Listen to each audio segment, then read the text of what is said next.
নমস্কার বন্ধুরা, food point of দীপিকায় আপনাদের সকলকে স্বাগত। আমি দীপিকা।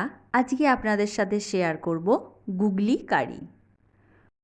গুগলির এই মাংস ছোট শিশুদের পক্ষে, এমনকি যে সমস্ত মহিলারা মা হতে চলেছেন বা যে সমস্ত মায়েরা তাদের শিশুদের ব্রেস্ট ফিড করান, তাদের পক্ষে এই গুগলির মাংস খুবই উপকারী একটি খাবার।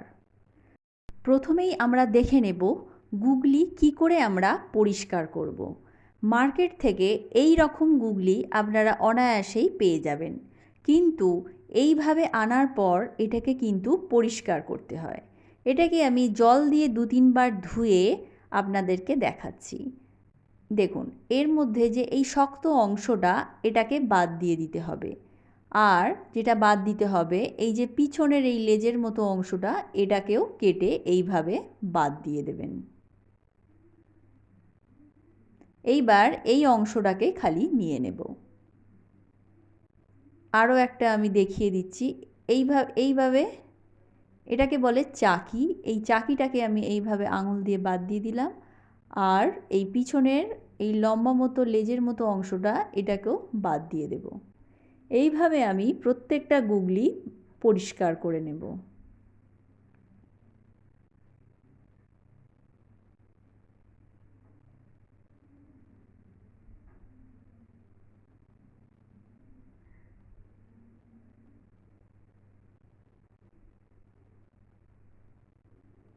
এইভাবে আমি সবগুলো পরিষ্কার করে নিয়েছি। দেখুন, এর পরেও কিন্তু এটার মধ্যে এখনও নোংরা রয়ে গেছে। এই নোংরাটাকে আমি ফেলে দিয়ে এইবার দেখিয়ে দিই এইটাকে কি করে পরিষ্কার করবেন। এর মধ্যে দিয়ে দিচ্ছি 1 টেবিল চামচ মতো লবণ। এই লবণটা দেওয়ার পর এই গুগলির সাথে খুব ভালো করে চটকে চটকে মেখে নেব। এটা খুবই হরহরে বা পিচ্ছিল টাইপের হয়। এই লবণ দিয়ে মাখার ফলে এইটার সমস্ত ফেনা টাইপের দেখবেন আস্তে আস্তে, দেখুন কত ফেনা বেরিয়ে এসেছে। এইবার এটাকে একটা ঝুড়িতে করে কলের নিচে বসিয়ে রগড়ে রগড়ে ধুয়ে নিলেই সম্পূর্ণ পরিষ্কার হয়ে যাবে। দেখুন, আমি সম্পূর্ণ পরিষ্কার করে এটাকে থালার মধ্যে তুলে নিয়েছি। এইবার এটাকে রান্না করে নেব। রান্নার জন্য আমি গ্যাসের উপর একটা কড়াই বসিয়ে দিয়েছি, আর তাতে দিয়ে দিচ্ছি 3 টেবিল চামচ পরিমাণ সর্ষের তেল।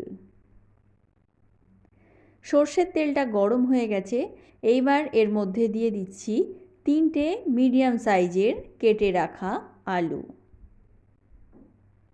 আলুটাকে এইভাবে নাড়াচাড়া করে আমি লাল লাল করে ভেজে নেব।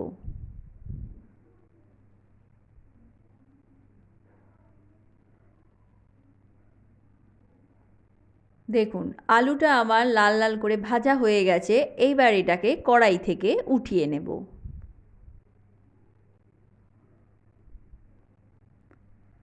আলুটা আমি উঠিয়ে নিয়েছি। এইবার এই একই কড়াইয়ের মধ্যে দিয়ে দিলাম 4 ভাগের 1 ভাগ গোটা জিরে। জিরেটাকে 20 থেকে 30 সেকেন্ড মতো ভেজে এর মধ্যে দিয়ে দেব আগে থেকে কুচি করে রাখা 2টো মিডিয়াম সাইজের পেঁয়াজ। পেঁয়াজটাকে দেওয়ার পর ভালো করে নাড়াচাড়া করে ভেজে নেব।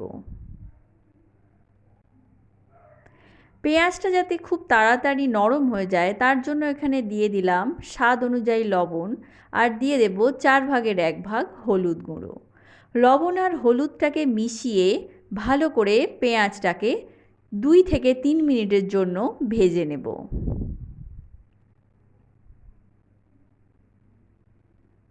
দেখুন, পেঁয়াজটা আমার ভাজা হয়ে গেছে। এইবার এর মধ্যে দিয়ে দেব একটা বড় সাইজের কেটে রাখা টমেটো। টমেটোটাকে দেওয়ার পর আরও 2 থেকে 3 মিনিট লো ফ্লেমে ভেজে নেব।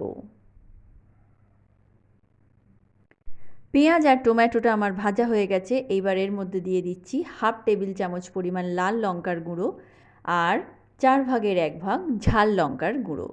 এইবারে লঙ্কার গুঁড়োগুলোকে ভালো করে মশলার সাথে কষিয়ে নেব।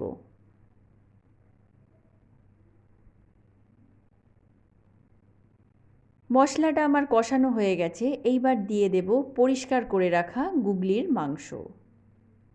গুগলির মাংসটা দেওয়ার পর আরও 2 থেকে 3 মিনিট এইভাবে কষিয়ে নেব।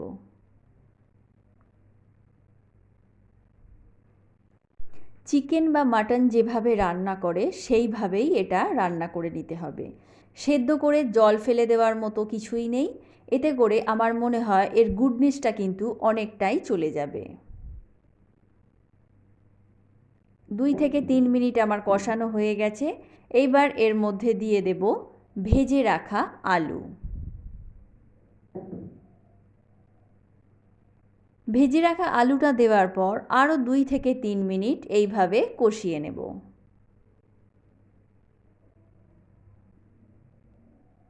এখানে আমি আদা রসুনের ব্যবহার করলাম না। আপনারা চাইলে আদা রসুনের ব্যবহার করতে পারেন।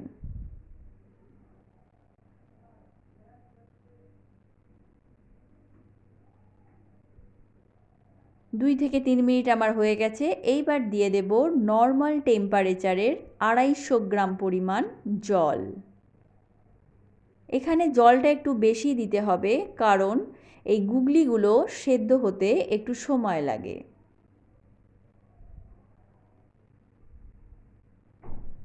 জলটাকে ভালো করে দেওয়ার পর দিয়ে দিচ্ছি স্বাদ অনুযায়ী লবণ। লবণটা দিয়ে ভালো করে মিশিয়ে এটাকে আমি ফুটতে দেব।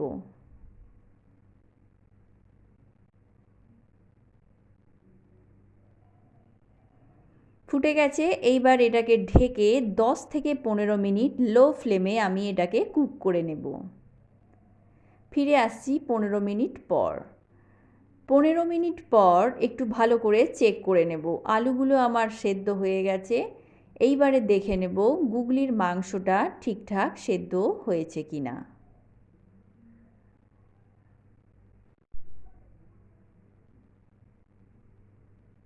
একটু দেখে নেব ঠিকঠাক মাংসটা সেদ্ধ হয়েছে কিনা।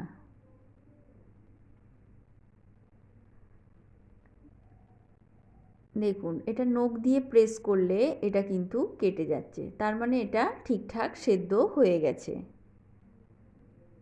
এবার এর মধ্যে আমি দিয়ে দেব খুব সামান্য পরিমাণ গরম মশলা। দিয়ে দিচ্ছি 4 ভাগের 1 ভাগ গরম মশলার গুঁড়ো। গরম মশলার গুঁড়োটা দেওয়ার পর এটাকে ভালো করে মিশিয়ে নিয়ে আমি 1 থেকে 2 মিনিটের জন্য এটাকে ঢেকে দেব। তারপর এটাকে পরিবেশন করে দেখাচ্ছি। তো বন্ধুরা, কেমন লাগলো রেসিপিটা? ভালো লাগলে লাইক, শেয়ার ও কমেন্ট করতে ভুলবেন না।